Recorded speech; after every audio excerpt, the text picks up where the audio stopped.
Welcome to the Spark of Ages podcast.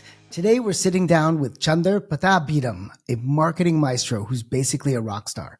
With over 25 years in strategic marketing, Chandar has been the chief marketing officer at companies like Workato and Coupa, helping grow Coupa from $150 million to over $1 billion in revenue. These days, he's the chief go-to-market officer at Workato, where he's revolutionizing how companies approach marketing and strategy. But Chandar's not just about numbers. He's a storyteller at heart.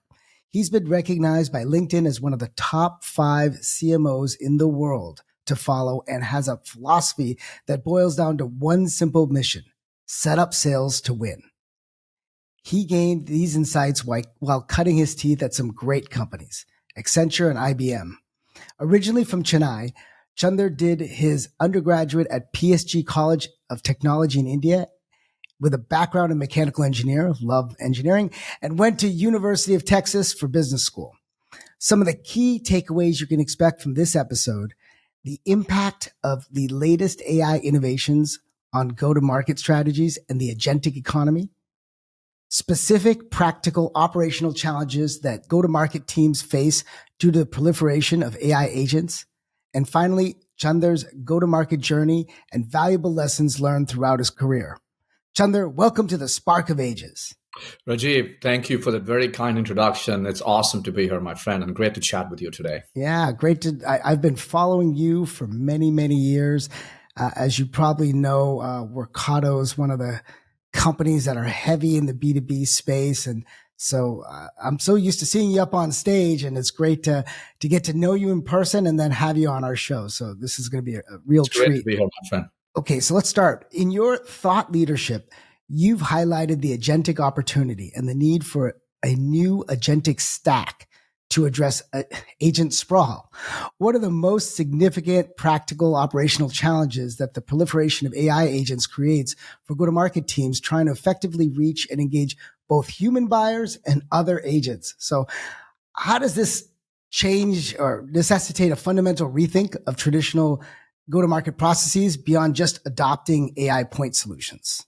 Yeah, so I think first of all, let's talk about the positive things of it. And AI agents, it's raining agents everywhere. If you look at every software company, and everybody's launching their own version of agents. So it's here, it's starting to get real. And the Twitter headline of why is that it can bring the best version of ourselves every day, every minute. There is no productivity pause when it comes to agents, unlike human beings that, at 5 o'clock in the evening, we get tired, but there is no productivity pause. And there's no plateau of productivity. It's all the peak of productivity when you have agents working alongside you to bring the best version of ourselves. And from a go-to-market perspective, from sales to marketing to customer success, there's a lot of opportunities for us to go from being reactive to proactive and being as responsive as possible, both as individuals, as an organization, and really be the most responsive organization and drive, not only just the efficiency of it, but the responsiveness of it. That's the good part of it, right? The challenge today, to a large extent, is that, first of all, if you use a baseball metaphor, this is probably in the bottom of the first inning in terms of real adoption, right? There's a lot of experimental AI as opposed to actionable AI that's happening. The challenge today is a lot of the AI is at the edge. All these agents are at the edge. When I say at the edge, it's about SDRs driving some productivity in terms of looking at LLMs and making sure they have the best emails being sent, marketing content, etc. People visiting websites, and how do you make that easier in real time, etc. Or engineers developing code and getting partnered with Claude and stuff like that to make some very better code. But it's not moved to the core of a business, which is in terms of when I'm running my order to cash or my purchase to pay or my financials, can these agents actually operate at the core of your business and really help bring those business processes and scale them in real time? That's the challenge today. And to do that, going back to, that's the effect. The cause to do that is that the stack has to be fundamentally reimagined. And that's the journey we are at Workato and other companies. And how do you look at the stack bottom up in terms of the simplest level is, can you look at this? If it's a 3-layered stack, there is an element of these models, and people have choice when it comes to models. There's going to be a lot of choice when it comes to these models, and it's going to get commoditized over time, but there is going to be models. And then below that is the ability to give the most enterprise context and skills for these models to learn. It's not LLM, it's ELM, right? Enterprise learning models, contextual. And above that is the ability to get the most easy way for you to build these agents, cross-functional agents, and have a foundation for that.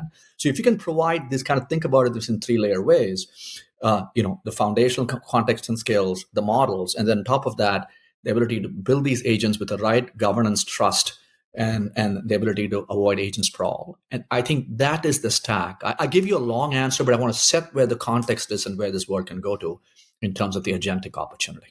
I think that really helps. I mean, when you're talking about go to market, you have to start with a strong foundation. But even if you take an LLM, any type of LLM, to make it enterprise, and I think this is the first time I'm hearing ELM, so enterprise LM. That's a whole different layer of intelligence complexity, and it's what enables you to build trust when you're running these teams or That's enabling right. this effort. That's right. And so, there's an interesting part, right? If you look at the revenue that's coming from AI today, right? There's two kinds of things. First is a lot of these, boards, and I'm a board of a public company, and the board looking at CEOs and says, okay, what is your AI strategy today? Right. And, obviously the CEO and stuff like, okay, what do we do? There's a CIO. And then the trusted partner for them a lot of times is this SI, both the strategy firms like BCG and McKinsey, as well as the Accentures and the Deloittes. And so there's a lot of that experimentation of these AI projects is happening with these firms at the helm, in addition with the CIO. But really, if you look at the revenue, 90% of it is really it's POCs. And so if you look at Altimeter, they call it ERR, experimental run rate, rather than ARR, which is AR, like this is really repeatable revenue. And so that's really what the challenge is. Like, how do you go from experimental to actionable? And the governance and the trust and these policies are very important. Otherwise, for a public company, for example, the CFO is the CFO when it comes to kind of implementing all of these without that governance and trust. So that's really where the game is as we look at today. Wow, it's amazing. It's very difficult to make that leap. It's very exciting to talk about it and then experiment with it. Right, the innovation teams are playing with it, but then you're talking about actually putting it into practice. So that's potentially at the public company level, and you at Workato as an automation and AI and heavily, I'd say, an integration firm that puts it all together. You're selling to these larger companies and mid-sized companies, but then you're also implementing this in-house, right? You're eating your own or drinking your own champagne, right? So how does the go-to-market playbook that you're building at Workato for selling these sophisticated automation and AI solutions differ, right? In terms of strategy and execution compared to the go-to-market models that you employed at companies like Marketo and Coupa? Yeah. I think, again, like I said, we are drinking our own champagne, and what Workato is, and, and our history has been that we are modern middleware. The founders of TIPCO have been the founders of Workato, where we connect to applications. We connect to where the sun doesn't shine in an enterprise, all parts of the enterprise, and provide that context. And now we're building very aggressively and very, thoughtfully this whole stack, which includes the agentic layer, right? So if you look at that and how we're drinking our own champagne in the go-to-market side of the house, it ranges from sales to customers to marketing to customer success. So let's give me a few marketing examples, right? One is, when somebody, for example, first of all, the simpler use cases are when you get a lead, the responsiveness is instantaneous. The latency gap between getting some action happening by a prospect and you responding, there used to be a latency gap. That latency gap is zero right now. So instant responsiveness in terms of leveraging the LLMs and being contextual from an SDR and doing that. That's kind of the simpler use cases. But even more advanced use cases, for example, somebody comes to does a Google AdWords search, comes into you, and then looks at a specific page, but doesn't go forward. Within like that, you can give within 5 seconds a responsiveness going to the user contextually. Hey, you searched for this ad word, came to this page, and here is a follow-up saying that here is an offer that we can give you, right? And so that's the real-time responsiveness, information at the point of action. Even somebody visits a pricing page but doesn't go there. Immediately, we can go look at that and say, okay, you attended the pricing page, you're looking at this information, here is something that I can give responsive to you, right? From a sales perspective, right, one of our customers is using Workato, CPQ generation. It takes 30 minutes to create a quote, Rajiv, for this company. Today, they're able to do it in 1.5 minutes, from 30 minutes to 1.5 minutes, because they're leveraging the models plus the Workato capability, the automation capabilities in combination to drive that efficiency play. And the customer success example is, it's a common example across the board where someone like Sally in the customer success department is reasonably, reactive when a customer success tickets comes in because she has to triage it across multiple systems. And she's not able to proactively know, hey, the NPS score went down, or the adoption and my Snowflake is actually showing that they're not adopted it. But really changing the game from reactive to proactive, because you can listen everywhere with these agents and be instantaneous. And that's on the customer success side too. And if you just extend it to the back office, IT, right? The concept of provisioning and deprovisioning can completely be, non-humanized and get like automatically done when an employee joins the company from that perspective, right? And so there's a lot of these different use cases, even in finance, like different automation scenarios. But the key to in this context is, don't think functionally, but think process. You have to think about, because the process grows across these different systems. It's not sales. It's not like a Zendesk agent versus a Salesforce agent versus a Workato agent. How do these things work across these systems, and think about it at a process level as opposed to just a function level? I think that's what's going to make it successful, and that's some of the things that we are doing with our own technology. So that's the part that's different about what Workato is doing, because you're a firm that ties together multiple applications into processes that goes across applications, goes not just within function but across function. You're thinking about it differently than you would have maybe at Marketo or Coupa. 100%, because I was very functional siloed when it comes to Marketo. I wake up in the morning and think about marketing because selling to marketers. But ultimately, order to cash is not a functional thing. It's a process thing. Purchase to pay is not a functional thing. It's a process thing. It cuts across boundaries, right? And fundamentally, if you're actually a technology that is helping companies cut across boundaries and streamline information flow across these systems, the same thing that is true for applications is also true for agents. And except that the challenge here is that if the app sprawl was X, the agent sprawl is 1000X because you will have more. So that's kind of what's coming. But really, the ability to think about this at a process level helps our customers have a fundamental advantage. And even when we call our agents, just from an optical alignment perspective, we call it Agent X, Agent X sales, Agent X. X is the cross-functional thing, as opposed to the Agent F for any company is a functional thing, as opposed to X being the cross-functional thing. So that's the advantage. That's amazing. And so how do you get people to work across functions? That's probably something you guys had to cure as well, because a lot of times people don't want to work across functions. So is that part of the sale, that if I buy from Workato, as part of the deal is I'm not going to just do a bunch of things that are very functional in nature and then try to cross. I'm going to sell it at a different level and make it a company-wide process enabler. The whole idea of automation is that you don't have to be you don't have to go pull something and go do the first mile. Something comes to you, and say that people will start working better when it says, okay, something is triggered in something and comes to me to do something, as opposed to me going and trying to find out what I need to do. When that happens, it seamlessly cuts across boundaries. So I'm not, an approval person, a credit approval, or an inventory person or something saying, what do I need to do? As opposed to something comes to me saying, do it right now. And then I do it, and then it moves the thing forward, right? So that is abstracted from each user. That process flow is abstracted from each user to say that you're in marketing or you're in sales or you're in inventory. It just goes through it seamlessly. Solves the problem. Right. So then, but when you're selling it, right, from a so you've taken on this interesting title of go-to-market executive. You might be, I know there's companies starting to move that way. I saw that Zoom Info relabeled itself as go-to-market for its stock ticker. Right. And some of the competitors, like I think Demand-Based changed itself from, saying it's a ABM system to a go-to-market system, but you're one of the first ones that took on what in terms of the sale of this, right? You could choose to sell something functionally and say, I'm going to solve this specific problem, or you can choose to sell it as, well, I'm not going to get this company.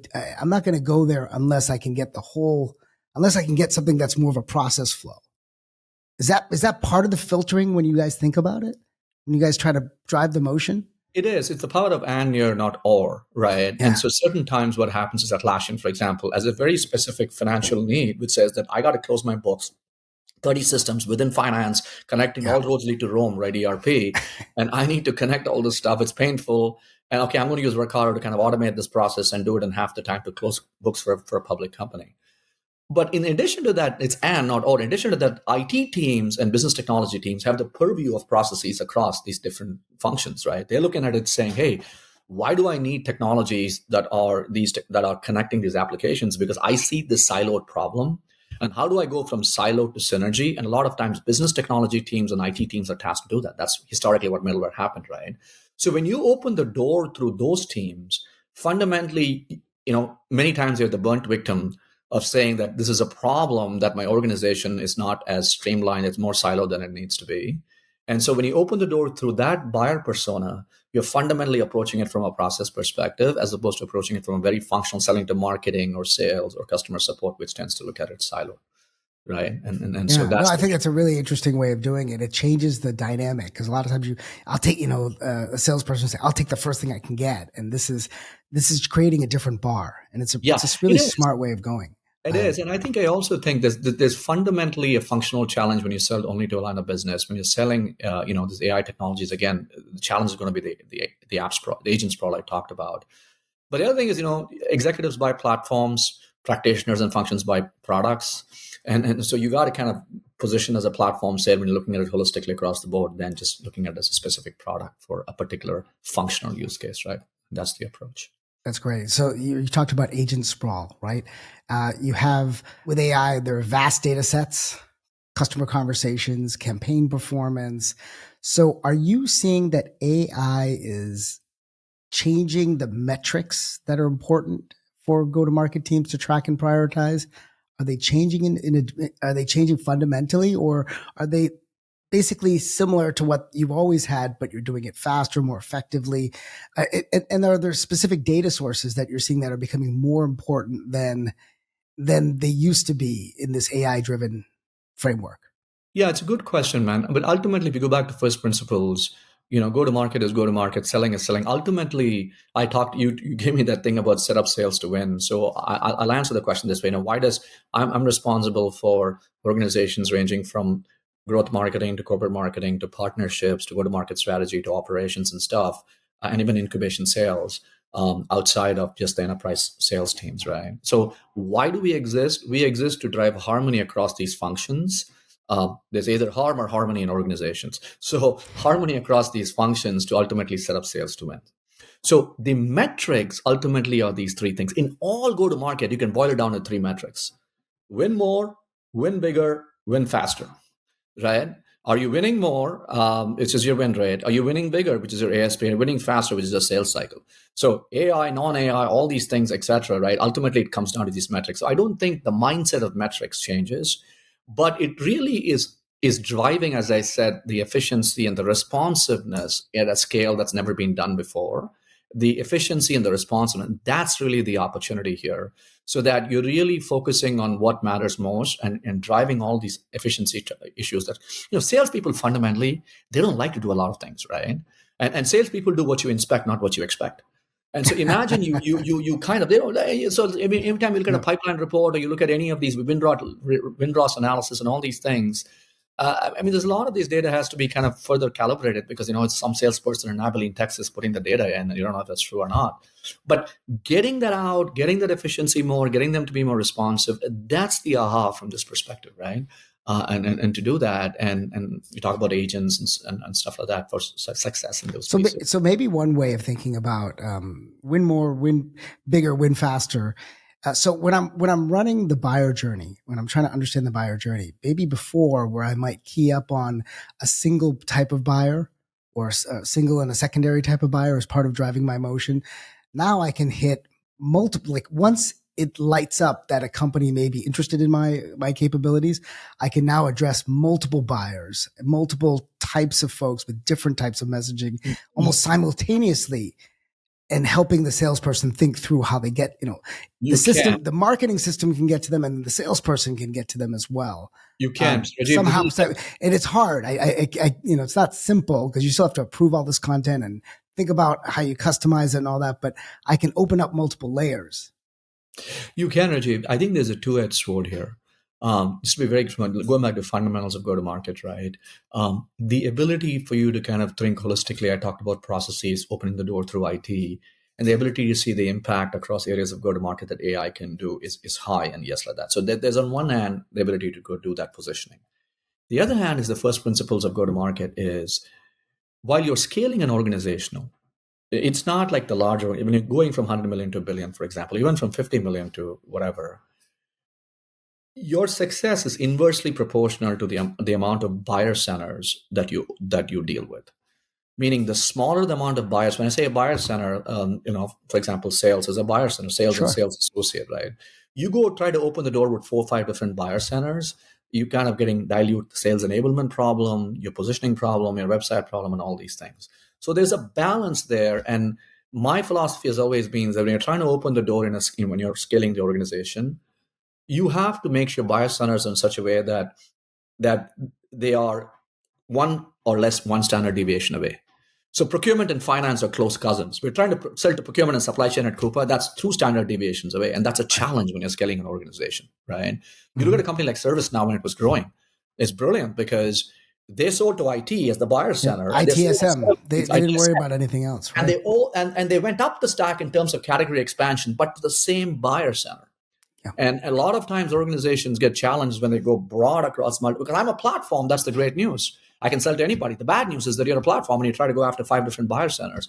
When you're scaling, that's a fundamental challenge. I actually wrote about it 2 weeks ago. I put this picture that the number of buyer centers that go to market success is inversely proportional. So my point is, even with AI, you just have to be careful that you don't dilute those first principles of go-to-market and try to spray and pray. I think you nailed that in terms of if you go too broad and try to hit everything with too broad of a capability, you're going to have all these people potentially fired up, and you're diluted as a company, and the other, right, the client is potentially diluted, right?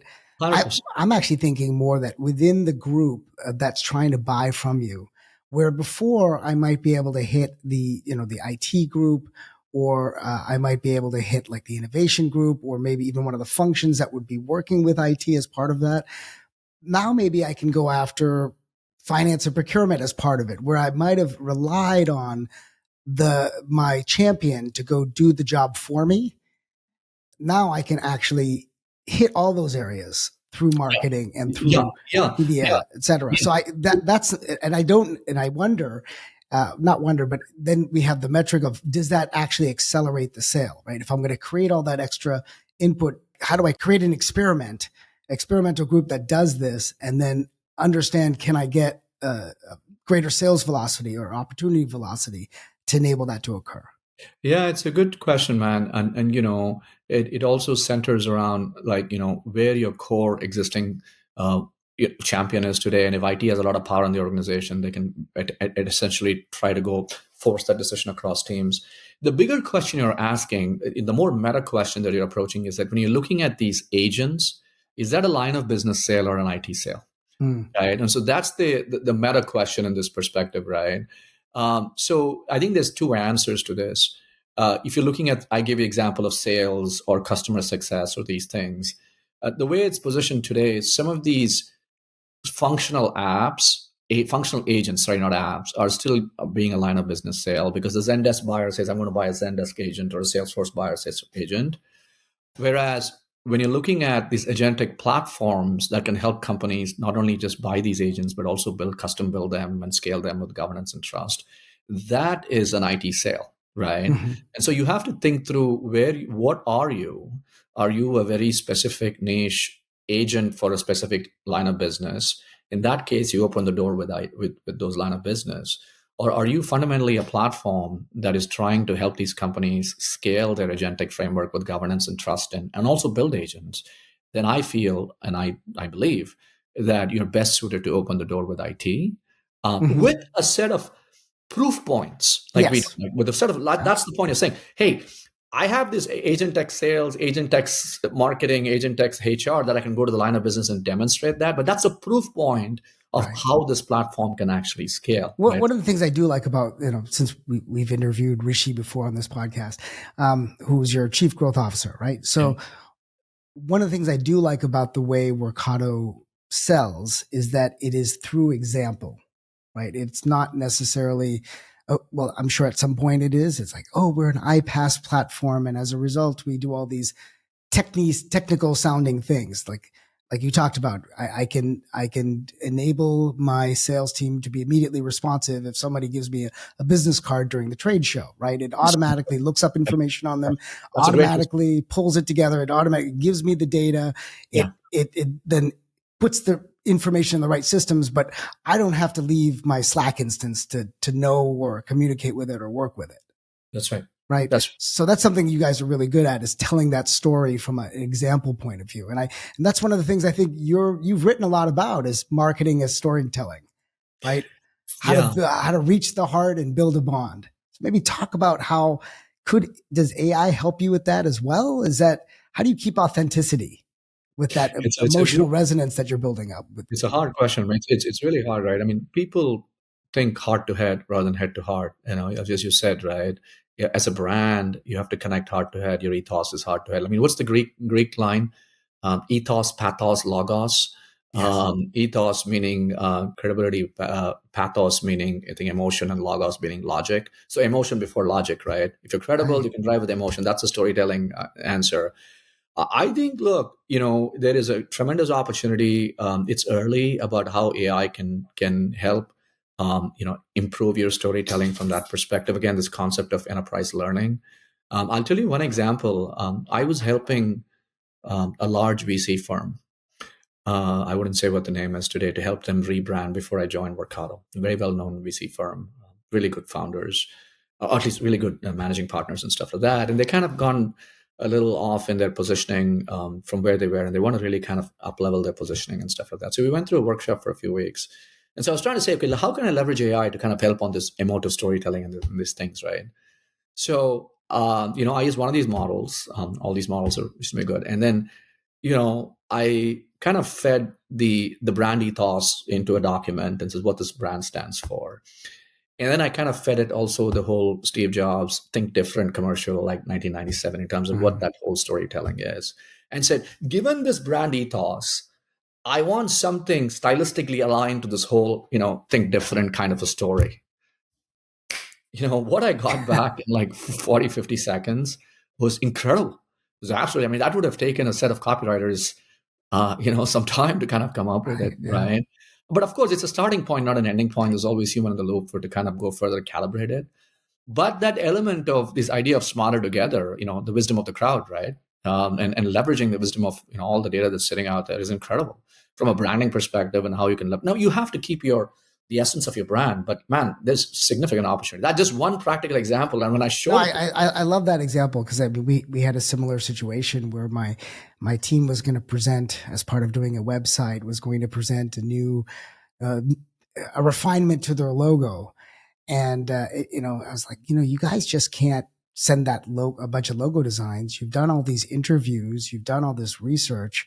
Hey, we need to put it together in a set of frameworks. So within a week, literally from the Monday that we brought it up to the Friday that we had the workshop, the team developed used one of the common frameworks, built a whole brand architecture, messaging architecture that aligned with the interviews that they had, and came up with a whole bunch of examples of ways the company can reposition themselves or refine their positioning.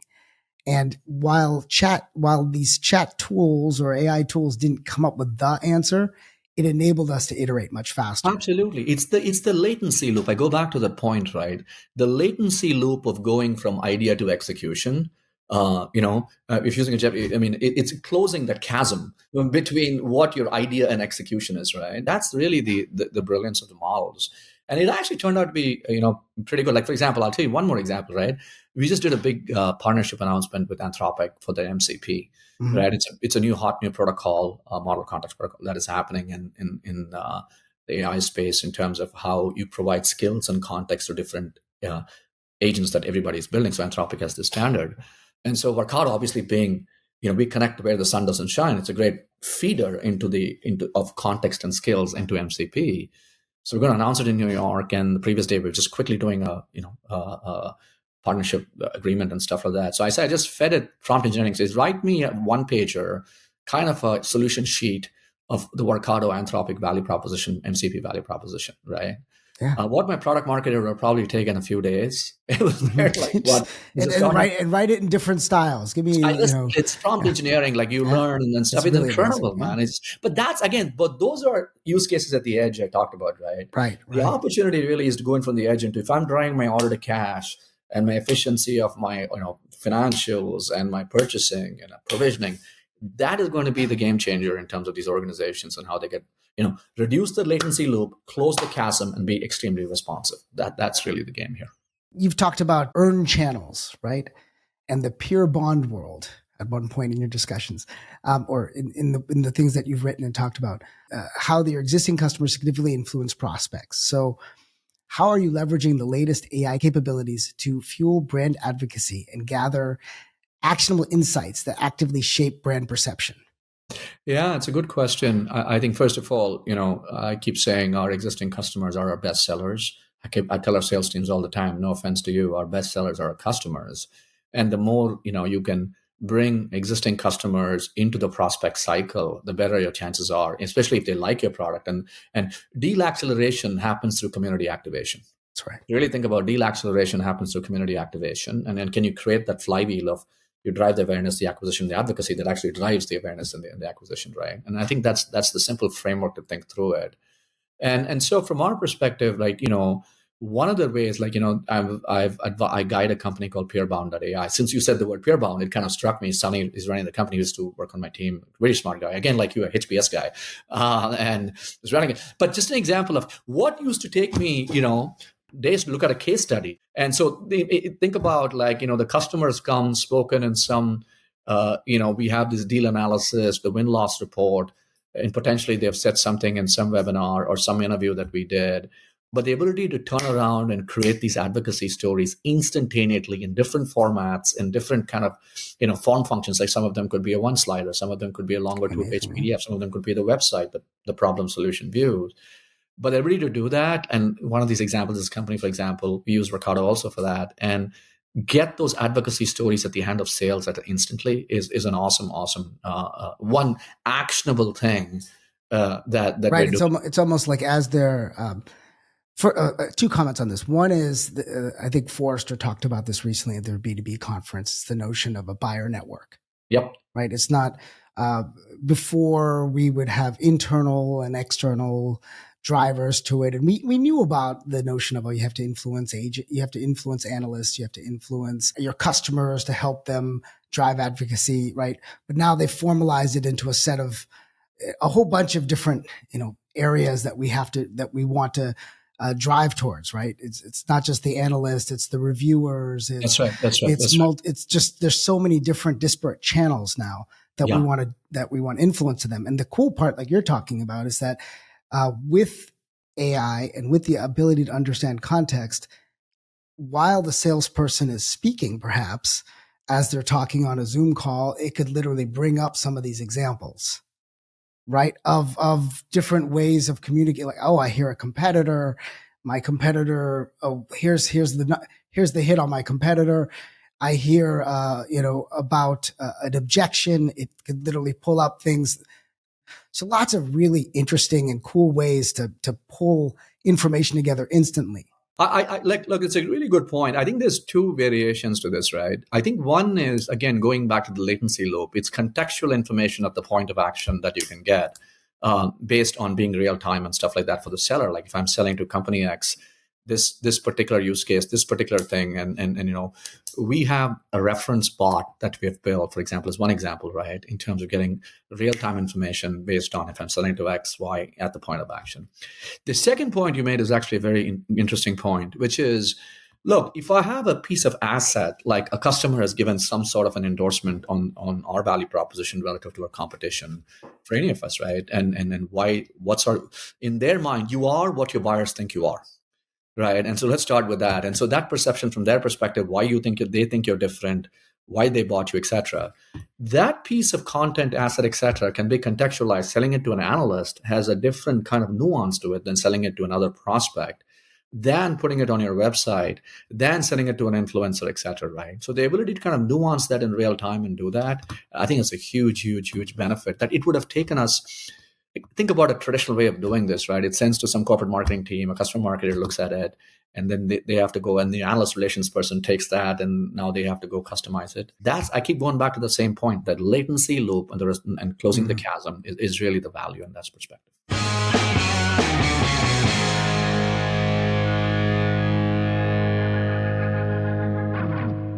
Welcome to the Spark Tank, where we ignite the unexpected connections that fuel go-to-market innovation and occasionally set fire to conventional business thinking. Today, we're thrilled to have Chandar Pattabhiram, a true go-to-market guru who can probably turn a startup pitch into a market revolution faster than most people can order a coffee. This is the ultimate word association challenge, where your first instinct could either unlock $1 million insight or create the kind of beautiful chaos that makes corporate strategy meetings actually interesting. Here's how it works. I'll start with a word related to go-to-market, marketing, or business strategy, and Chandar, you'll respond with the very first word that pops into your mind. No filtering, no board-level deliberation, no consulting your inner management consultant. Then I'll respond, and we'll keep this chain of associations flowing for at least 3 back-and-forth volleys for each term. So, Chandar, are you ready to spark some go-to-market brilliance? I'm ready to spark some go-to-market thoughts. There we go. No PowerPoint required. All right, here's the first word, something you know really well. Demand. Essential. Scale. Hard. Why?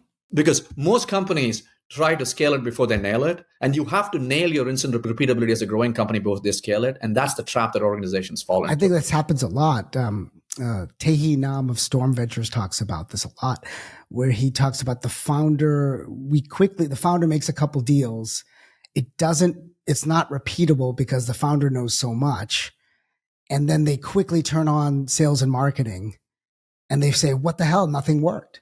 That's right. And I think Tehi, and I'm privileged to be on a board with him, and he was on the board of Workato too. I think he talks about the nuance between product market fit and go-to-market fit. Yeah. And product market fit is finding an initial set of use cases, but the real go-to-market fit is nailing the instant repeatability and then try to go do it. And that's the challenge that's hard for organizations. It's hard to take that step. Yes. You got to do your deal grind. All right. Next one. Giving. Go-givers. Philanthropy. Should start earlier in life, because giving can be not only just about money, but about time. And people can start giving earlier in their life their time to causes as much as giving money once they get more money later in their life. I love that notion that, a lot of times folks will say, I'm going to make a bunch of money and then I'll start giving. And you can give from day one. Salesforce, I know, talks about this a lot, right, as part of their corporate philosophy, but you have time, you have whatever money you have, you can give. Yeah. So I think sequentially people have talked about being a go-getter and then being a go-giver. But I think that's a parallel thing, that you can be a go-giver as much as being a go-getter early in your life.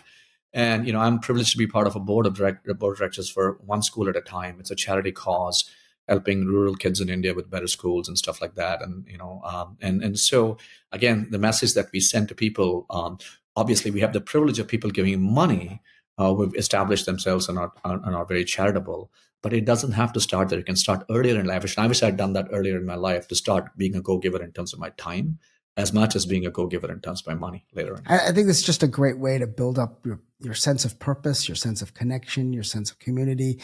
And frankly, it sounds like, and I know you've done this most of your careers, always be willing to give of yourself and your time and your experiences, because that always comes back. In some way, and accelerates and creates a virtuous cycle, a virtuous loop. Just not from a charitable perspective, but in terms of helping people grow in their careers too. I love it. Okay. Chennai. Hometown. For me, big temple. Gigantic temple. I went there in 1985. And my parents, when they forced us to go through South India in the middle of summer.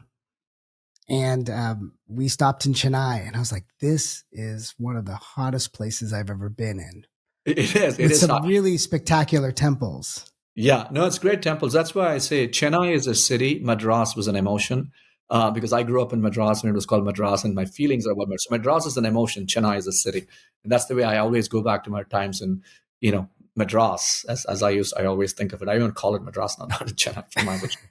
Really? So you see it as Madras because you grew up, because that was your heritage. That's where you. That's why I say Chennai is a city, Madras is a feeling. It's an emotion. I love it. That's beautiful. Future. Game changing. I think we are at a time, we thought the internet was truly the game changing technology for times, but AI is going to be incredibly more. Right. I've never seen this. I mean, I've been like you. I've been through multiple what I thought were game changing times. Everything from the PC to the network to the internet to mobile to blockchain, and nothing is like this one. Incredible. And that's why the windshield is a lot more exciting than the rearview mirror. Even though the rearview mirror has a bunch of technologies, I think it's both. It's exciting game. That's why I use the word game changing. There's multiple areas. It could be very, very positive. There's other areas, that may not be very positive too. So that's why it's incredibly game changing. I think it's so. If you were to advise kids on what to think about with this environment, this AI environment, what would you say to them? Is there something you've said to your kids or your nephews and nieces? Well, there's a school of thought, which says that, what AI cannot replace is human emotion. And so human connection and human emotion. So I keep telling my kids, learn what AI is, but don't forget what makes you uniquely different, and start with the heart and not the head. And it can solve a lot of the head, but the heart is what uniquely is different. And I tell my kids that, liberal arts may be a great degree in the future as much as computer sciences, right? My daughter is actually doing psychology and data science. And so there's an element of the AI piece and the data science, a lot of it. And then the psychology pieces, again, people think heart to head, and those pieces are the ones that have a potential not to be replaced, where everything else can be. So she is playing with models, and she's thinking about them in the psychological context, which is really interesting. They have to come together. They have. Right? I mean, I think it's why a lot of the LLM makers have added, instead of just question respond like the search engines used to be or are, it always asks for, I can do more for you. Do you want to keep going? It's understanding that psychology of how to drive greater usage and connection and value from what they're offering. It is. It's interesting, right? Like, tomorrow, do you think your psychologist or your counselor will be replaced? Or, it's a good question. I mean, that human connection. And so, if you're talking at something potentially, but if you're talking with somebody in terms of, getting that human connection, that's probably one of the few career paths that may not be as impacted as any of the technology career paths today. We may have to have a special training for kids on getting them to meet other kids and talk to other kids. Yeah.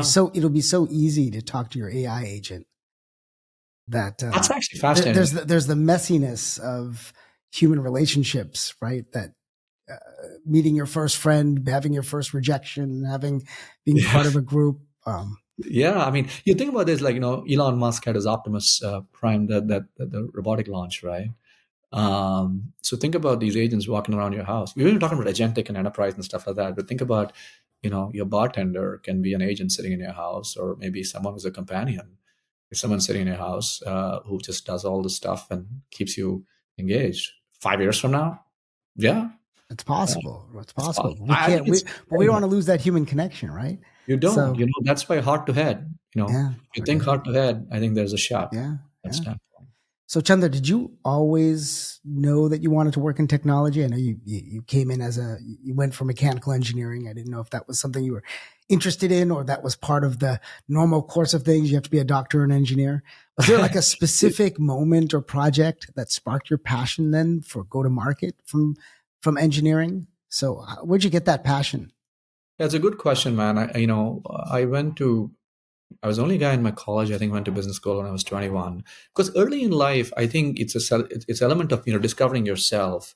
And it's important to I feel that to understand what you're not good at and what you're not passionate at as much as what you're good at, right? And so I think when I did the engineering piece, I think it gave me a great foundation of structured thinking. But I didn't have an onlyness. If each one of us is a product, we think about what is my onlyness, where can I be really great at my product? I didn't feel that I had that differentiation, my onlyness. And I was lucky enough in my life that I realized that early in my life, that I should qualify out rather than qualify in this thing. I knew what I was qualifying out of. And then the journey of qualifying into what I needed to go was a longer journey. But I knew early on, as I was going through the degree, that I think you're going to be very successful in life in one thing. One is you have to find your Venn diagram of what your passion and your DNA is, right? And I also think that when you pick careers that match your personality, you tend to be a lot more successful than careers that don't match your personality. So is that what you found? Like you were going through the process, you were in engineering, I'm sure you did well in school, and then you found I was like technically reasonably good. this is good. I'm good, but my persona is more meant for business. That's right. Let me put the two together. And did that hit you as you were in the middle of it? Or is there someone in your life that came in that gave you that? Or did you do some internship that opened it up for you? I think there's a combination of things. I've inspired by my family. My brother-in-law was a business person, so I was inspired by that. My dad died when I was 16, so it was kind of, he's one of my mentors. My brother-in-law was a business person. Yeah. But I also inherently, as I went through it, I was involved in drama. I was involved in a lot of these kind of storytelling things, and it's where you naturally align yourself to, like where your passion is, right? And you just have to stick to it. I was talking to a UC Berkeley MBA class about a few years ago. As they were graduating. And one of my points was that, hey, just don't become management consultants or financial bankers just because everybody else is. And if your onlyness is something different, go pursue it because you'll be great at it, right? And so luckily for me, I didn't know what my onlyness was when I was 20, but what I knew, what it wasn't, was going to be a mechanical engineer. So that was the process of qualifying out that I did. But naturally, I think, over the years, I was in management consulting. And then I was lucky enough to kind of transition that into marketing in 2000 in a startup in Silicon Valley that failed. Management consulting was actually really good. But then I kind of started realizing that, my onlyness could be accentuated. If I was a product, that area, I could really shine in that. And kind of where your personality comes out, the job function matches your personality, and you just build on that, right? You've said before that failure is the feature, not the bug. Yep. Could you elaborate more on this philosophy? What that means to you in practice? Every time we go here, people reverse engineer wisdom into anything in their lives, right? They can go and say if they're successful here, they go back and say, oh, all these great things happen.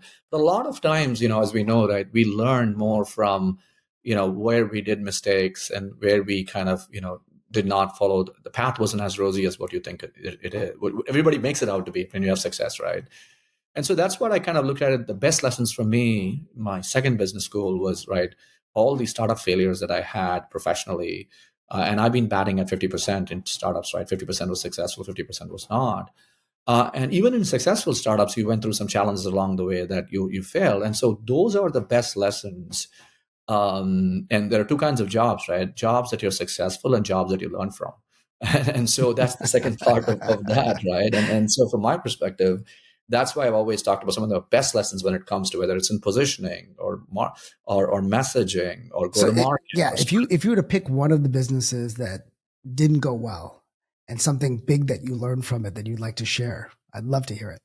Yeah, I think like for example, I'll talk about a business that actually didn't go well in the first half and went reasonably well in the second half, pretty well in the second half. This was a company called Cast Iron. I spent quite a few years in it. It was the first appliance company in the middleware space, right? I think, the big lesson for me is you have to sell and position your product to a market that values your onlyness and differentiation. So for example, if you're selling an iPod, don't go try to position an iPod to a person looking for a stereo system. Even though that your board and your VCs might say, hey, go and play the enterprise play and go drive it in the enterprise because that's where the money is. Whereas if you're really building an iPod where it's all about simplicity and not comprehensiveness, pick a market segment that values that onlyness. Right? So we're building an appliance that was simple and good, but we're trying to go position this for the largest of large companies. We failed. When you look at a company like HubSpot, I really, really respect Yamini and team, what they're doing. Is that they realized over the years is that they are building simplicity. They're not building this big comprehensiveness. But they said, I'm going to stick to a market that values that, which is the SMB. And rather than trying to go force fit myself into a market that doesn't value the siren song of that is very, very attractive. It's very magnetic to keep going up market for them, but to focus on simplicity. Yeah. Right. ASP goes up and gravity doesn't work in enterprise software. What that goes up doesn't come down. And so once you go up market, you can't do that. And so that's one lesson of position and sell your products to markets that value your onlyness, right? And I think that Yeah. that's one. You asked me for one. I have 50, but that's one. I love it. No, that's fantastic. I really appreciate it. And I think you mentioned the other one about buyer centers and really understanding the buyer center and really. Yeah, that was a big thing. Even like, even in one of my recent kind of companies that, when we started diluting our buyer centers, a great metric that captures it is the NRR, right? If you're Right. actually selling well, and if you're able to expand within the same buyer center, naturally your NRR will go up from that perspective, right? But if you're selling really well, but your NRR is not great, it's below 110, it shows that your cross-sell motion is not being fixed, unless you have adoption challenges or churn leak, which is a different problem. But if that's also not bad, in fact, in our case, our sale was good, our churn was really good, but NRR was not great. But that's because you're having the dilution of the buyer center problem. So that was one perspective, right? It's amazing. Yeah. And there's a lot of lessons in terms of management and people and stuff like that. That's the, in any function, you're running the function and you're doing you run marketing, you do marketing, you run sales, you do sales. I think some of these lessons I talked about is doing the function. There's so many lessons from failure on running the function, right? On what management things. And, when you trade up on talent and trade down on camaraderie, you pay the price, right? From those perspectives. That's really interesting. Yeah. Trade up on talent, trade down on camaraderie. Okay. You do that, you pay the price. That's a whole thing in and of itself. Yeah. That's a whole element in and of itself. Okay. Now that you're deeply involved with AI and go-to-market, so how has that technical foundation that you had from your engineering days influenced your understanding and strategic approach to implementing and leveraging AI within go-to-market functions today? So do you find that your engineering mindset provides a unique advantage in navigating technical complexity and practical applications of AI compared to someone from a purely marketing or sales background? I think so. I really do think so, because you can fly the plane. Depends on what level you fly the plane at, right? When you're truly approaching it from understanding the technology at 10,000 feet, if you don't have a little bit of a technical background, you kind of cursorily understand it. Of course, you understand the value of it, etc., right? But if you fly the plane at 1,000 feet, it gives you a little bit more nuanced perspective on it is what's happening. It is how you can actually come to the table with more, with a little bit of a point of view, that's thoughtful. As opposed to a general point of view saying, yeah, we need to increase productivity, we need to do this, etc. Right? I do think, look, a technical degree helps you on two things. One, it helps you really think about framework-based thinking, right? Which is very, very important from my perspective. As you think in frameworks, you have to think in philosophies and frameworks, right? That's very, very important in terms of how you do it. The second thing it does is that if you're in the technology fields, it gives you an advantage so that you can fly the plane a little bit. You're not going to be a technical architect. You're not going to be a deep product manager. But it's not that you are 6 standard deviation away from what the hell's going on in terms of what the technology is. It gives you that advantage from my perspective. Yeah, I think more than anything else, or as much as what you're talking about, you can fly at that lower level, and the people you're talking to feel that you're more believable because you have that aha with them, that connection with them, who are the more technical folks, and they, in a way, work harder with you and for you and around you. That's one thing. Yes, that's the team that works. But the second point is important is when you're dealing with technical founders in organizations and you're on the go-to-market side of the house, you just have to make sure that having the skill set benefits you, I feel, because technical founders respect you more when you not only bring the skills that are important for the job, but the ability to kind of think in their shoes and you don't have to be exactly in the depth of it, but the ability to translate that piece is, I think it's important. Right. It's that connection piece that the connection piece, right? Exactly. The Venn diagram, it's all in the Venn, right? Yeah. The values in the Venn, right? So, all right, here's a bunch of rapid fire questions for you. So it's more personal questions. I'm just going to basically hit you with a quick question and then just give me whatever pops off the top of your head. You can elaborate, of course, but this is the rapid fire segment as part of us closing up. What's the next thing you plan on starting? Book, TV show, movie, podcast, and why that thing? Book, because I think B2B marketing and go-to-market is something, there's a lot of books on B2C marketing, go-to-market taught in business schools and stuff like that. But the nuance in B2B is very different. And I feel that there's an opportunity to write something that's actionable, practical, based on scaling companies. So I plan to do that. I think that's a huge area for study. If you had a billboard with any message to your younger self, what would it say and why that specific message? I borrow something that my friend told me years ago, and I've actually kind of internalized it. CTFO, chill the F out. Don't get I love it. don't get too stressed about what's going to happen. Just live the journey, and hopefully something good. And regardless of what happens, it'll happen. What is a belief or perspective that has completely changed your mind in the last few years, and what triggered that transformation? This is actually true. I think what I've learned over the last few years is that you, as an executive, you come into organizations and you try to say that here is my playbook that I want to implement, right? And because people hire you because you've implemented a successful playbook in different kind of companies. But the biggest mistake is to bring a playbook from A to B rather than bring a philosophy, right? The biggest lesson for me that philosophy is that bring a philosophy from company A to company B to company C as an executive that's going across, but do not make the mistake of bringing the same playbook, right? A philosophy, for example, practically says set up sales to win is a philosophy between Coupa and Marketo and Workato.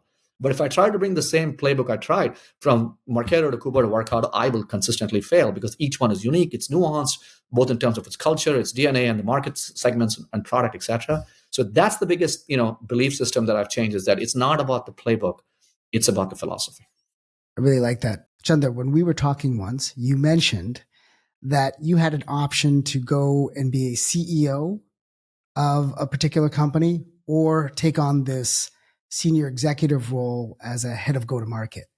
And you decided to take the go-to-market leadership role. Why? Yeah, it's a good question. Look, it's a little bit of soul searching because there is an element of ego involved in everybody and says, I can go do this, right? And a friend of mine gave me this advice that just because you could do it doesn't mean you should do it. If a great company equals great product times great go-to-market times great culture, at the simplistic level, you look at this formula, right? A CEO's job is to go look at all these three functions to create a great culture, great product, and great go-to-market. Now, as a first-time CEO going in, a lot of times you're going to get this opportunity where there's some headiness in the organization, right? And sometimes the product could be red, the go-to-market could be red, and the culture could be red in these situations. So I had to kind of do a little bit of soul searching, and since I was actually at a late-stage opportunity, and I looked at it and says, I'm not a product person. In the technology space, in this AI-driven world, at the pace at which innovation is happening, if you take a CEO gig and you don't have the DNA for that particular domain or something from a product perspective, you might spend 5 years doing a lot of hard work, give your life and soul, because every problem is your problem.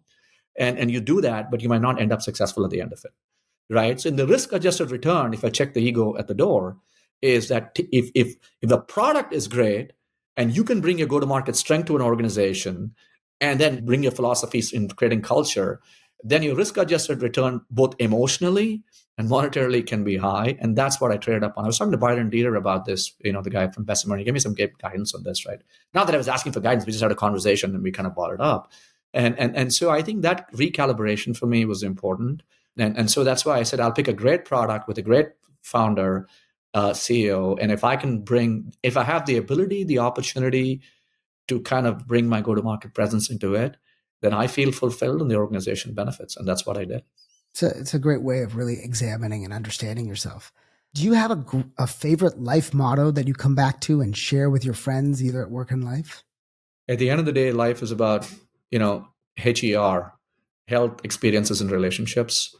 And so I think I go back to this is obviously the health piece you can control as much as you can, but it's about experience and relationships, right?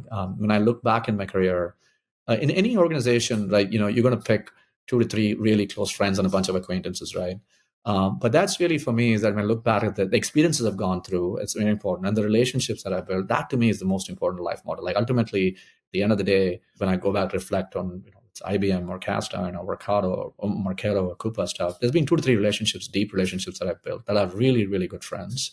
And so that I think is important. Yeah, and I think if you look at those 3 companies, and I'm sure there's others, there are many common people across all 3 of them. Yeah. So that probably helped you think through these. Yeah. They can do this, and we can build 2 to 3 good relationships. Like in Marketo, for example, right? I was just talking to my 2 good buddies from Marketo, Sanjay and David. We were talking about this, and so I think, but it's about experiences and relationships. It's amazing. Okay, if you could instantly gain mastery in a skill completely unrelated to your professional field, what would it be? Singing. And why? Why? Because I love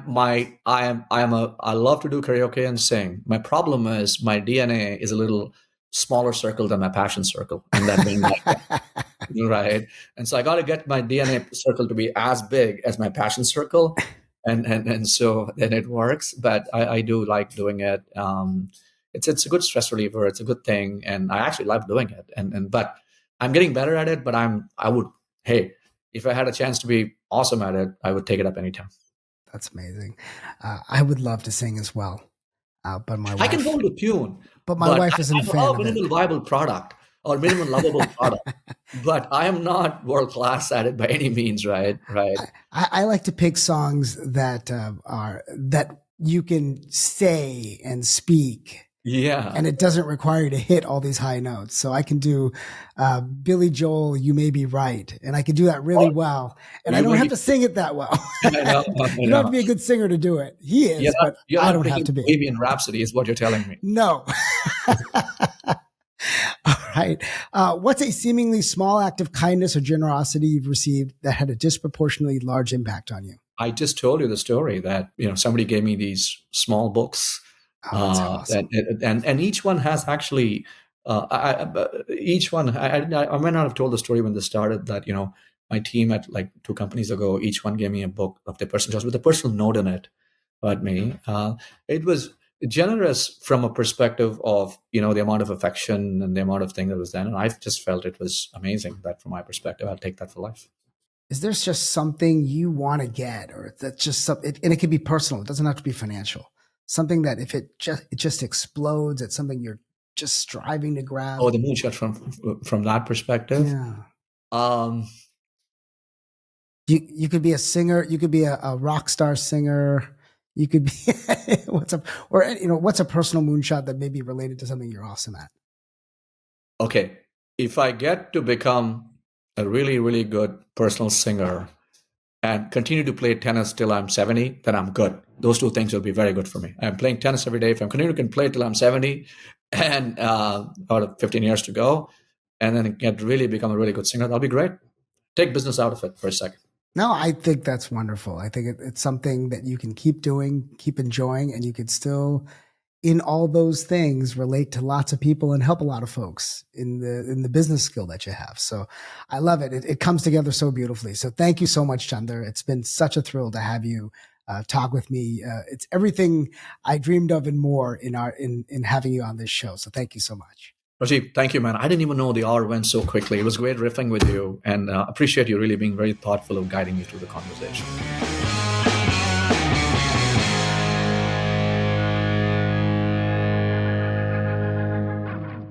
Wow, that was amazing. As I mentioned before, I've known Chandar over the years, and this was just a terrific discussion by him. He's so well thought through in terms of his life understanding, his business understanding, his technical understanding, and he has just so much to offer from early stage to larger company to even public companies where he's on the board of a public company. Love his notion of heart to head and the power of telling stories and being able to structure those stories in a way that people can understand them, yet connect with them. Ethos, Pathos, Logos. I mean, that was just brilliant. It was just a pleasure to have him there. And I love his statement to himself, which is CTFO, chill the F out. And I definitely appreciate his ideas for business when it comes to picking the right buyer group, really understanding that buyer group, reiterating some of the things we've learned in previous podcasts about the notion of a founder-led sale and how something has to be repeatable before you turn on sales and marketing and scale it in an appropriate way, and really understanding the metrics behind that. I'm probably going to listen to this multiple times just because I took away so much from it, and I hope you do it as well. So thanks for listening. If you enjoyed the podcast, please take a moment to rate it and comment. You can find us on Apple, Spotify, YouTube, and everywhere podcasts can be found. The show is produced by Anand Shah and edited by Sean Marr, Aidan McGarvey, and Laura Ballant. I'm your host, Rajiv Parikh from Position Squared, an AI-driven growth marketing company based in Silicon Valley. Come visit us at position2.com. This has been an Effin' Funny production, and we'll catch you next time And remember, folks, be ever curious.